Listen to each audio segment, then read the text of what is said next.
सुप्रभात बच्चों, कैसे हैं आप सब लोग। आशा करती हूँ आप लोग बहुत अच्छे होंगे। मैं हूँ आपकी हिंदी व्याकरण की अध्यापिका और हिंदी व्याकरण की कक्षा में एक बार फिर से आप सबका बहुत बहुत स्वागत है। तो बच्चों, आज हम पढ़ेंगे पाठ नंबर 14 जिसका नाम है काल यानी कि टेंस। तो बच्चों, काल क्या होता है? काल होता है बच्चों समय। तो चलिए इस काल को व्याकरण के अनुसार पढ़ते हैं। जरा काल हमें क्यों चाहिए। काल यानी कि टेंस। राम और रावण का युद्ध हुआ। बच्चों ध्यान से सुनिएगा। राम और रावण का युद्ध हुआ था। माताजी खाना बना रही हैं।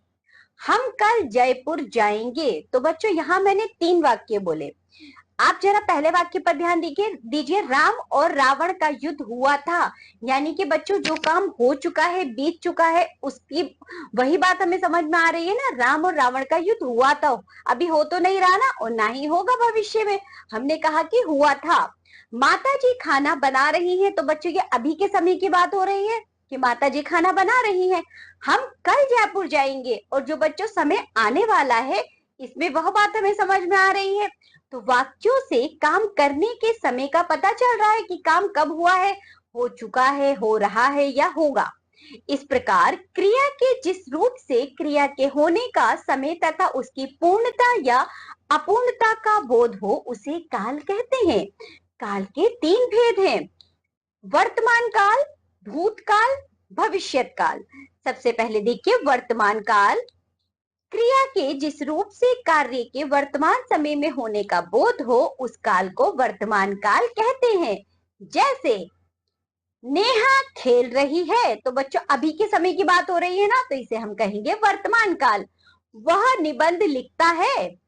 कनिका पढ़ रही है। तो बच्चों ये था हमारा वर्तमान काल। ऐसे वाक्य जिनकी क्रिया से हमें पता चले कि कार्य अभी हो रहा है, तो उसे बच्चों वर्तमान काल कहते हैं, जिसे अंग्रेजी में प्रेजेंट टेंस कहते हैं। बच्चों हम कहते हैं ना कि प्रेजेंट की बात करो, कि अभी क्या कर रहे हो तुम, आगे पीछे की नहीं, पास्ट या फ्यूचर की नहीं, प्रेजेंट की। तो बच्चों जो प्रेजेंट होता है उसको हम वर्तमान काल कहते हैं। दूसरा देखो भूतकाल। क्रिया के जिस रूप से बीते हुए समय का बोध हो वह भूतकाल कहलाता है, यानी कि जो बच्चों बीत चुका है। जैसे कि अध्यापक ने पाठ पढ़ाया था, तो बच्चों अध्यापक पाठ अभी तो नहीं पढ़ा रहा ना, पढ़ाया था। हो सकता है कल की बात हो या परसों की बात हो। जैसे कि मैं भी कह सकती हूँ आप लोगों को, मैंने विस्मयादि बोधक वाला पाठ पढ़ाया था। तो बच्चों वो पाठ मैं पढ़ा चुकी हूँ ना, बीते समय की बात हो गई है। इसी तरह बच्चे ने गृह कार्य कर लिया था। तो बच्चों कर लिया था हमें क्रिया से समझ में आ रहा है कि कार्य हो चुका है। इसे कहेंगे हम भूतकाल। अब बच्चों काल का तीसरा भेद जिसका नाम है भविष्यत काल। क्रिया के जिस रूप से आने वाले समय में उसके करने या होने का बोध हो उसे भविष्यत काल कहते हैं। जैसे हम सब चंडीगढ़ जाएंगे। तो बच्चों जाएंगे, अभी गए तो नहीं ना, आने वाले समय में जाएंगे। हो सकता है कल जाए, परसों जाए, नरसों जाए, 1 महीना बाद जाए।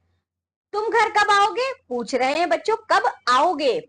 सोमवार को परीक्षा परिणाम निकलेगा, यानी कि उस सोमवार को बच्चों, जो सोमवार अभी नहीं आया है, आने वाले समय की बात हो रही है। तो इसे कहेंगे हम बच्चों क्या, भविष्यत काल। तो चलिए ये थे हमारे काल जिनके 3 भेद होते हैं। हमने पढ़ा वर्तमान काल, भूतकाल और भविष्यत काल। अभी तक देखिए अध्याय एक दृष्टि में, चैप्टर एट ए ग्लैंस। क्रिया शब्द के जिस रूप से कार्य के होने का समय का बोध हो वह कहलाता है काल। काल के 3 भेद होते हैं: वर्तमान काल, भूतकाल, भविष्यत काल।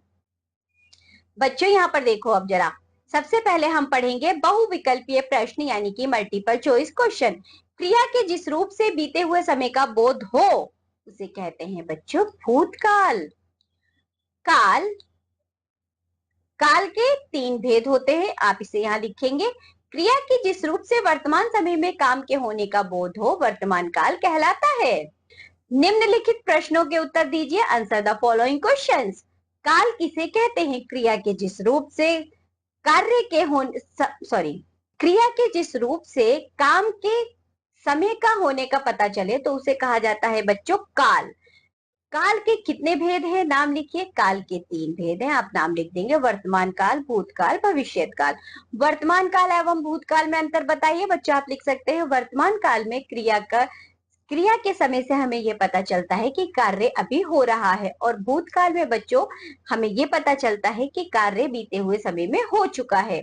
भविष्यत काल क्या है, उदाहरण सहित स्पष्ट कीजिए बच्चों। आप लिख सकते हैं भविष्यत काल जिस एक सॉरी वाक्य की क्रिया से हमें यह पता चलता है कि काम आने वाले समय में होगा, जैसे कि हम दिल्ली घूमने जाएंगे।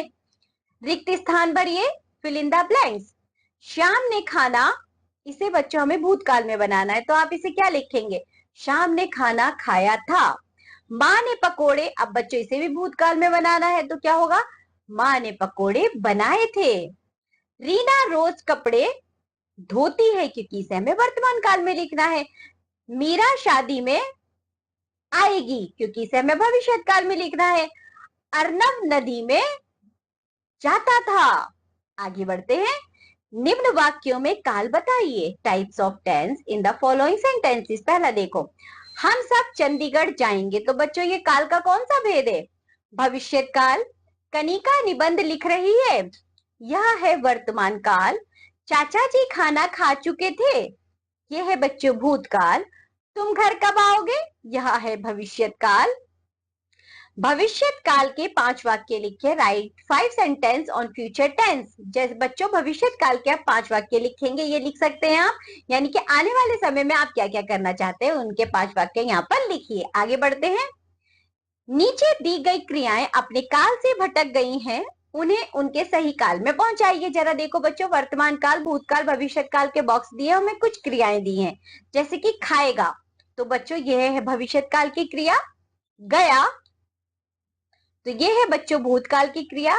खेलना, यह है वर्तमान काल। पढ़ना, वर्तमान काल। घूमेगा, भविष्य काल। इसी तरह बच्चों आप इन क्रियाओं को सही बॉक्स में लिखेंगे। चलिए आगे बढ़ते हैं। नीचे लिखे वाक्यों के सही काल लिखिए। सुषमा चाय बना रही है, वर्तमान काल। नितिन कल जाएगा, भविष्य काल।